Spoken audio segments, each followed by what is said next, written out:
Aku arep goleki pawongan. Oh, pawon. Ajeng ge adang napa? Digawe napa kok golek pawon? Enggak suka. Wah, alah jebule banci tambak Rama. Wong edan. Lah sampean iki anak ratu kok keluyuran niku ajeng tindak pundi menapa? Piye? Sampean iki anak ratu badhe tindak pundi menapa? Basamu iki piye to? Sampean iki anak ratu badhe tindak pundi menapa?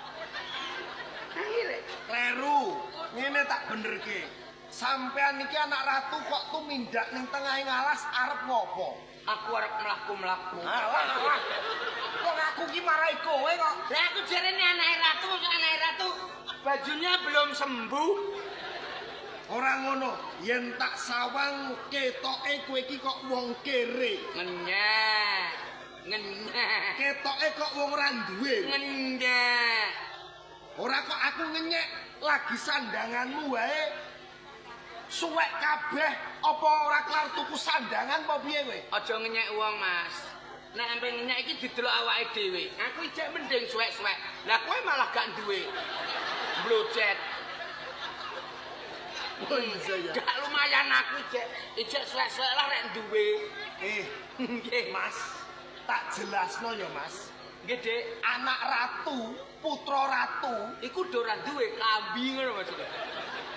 nadan duwe klambi yo ning yo Pak penganggone ora nganggo klambi. Penganggone anak ratu iki yo ngene iki. Nganggo apa? Gelang. Gelang nganggo mas-masan. Oh, niki gelang. Gak onde-onde. Ora maksudku tak kira tangan empuk lek mbok setok. Ngawur. Wih. Ora ngono aku tak takon karo kowe. Nggih.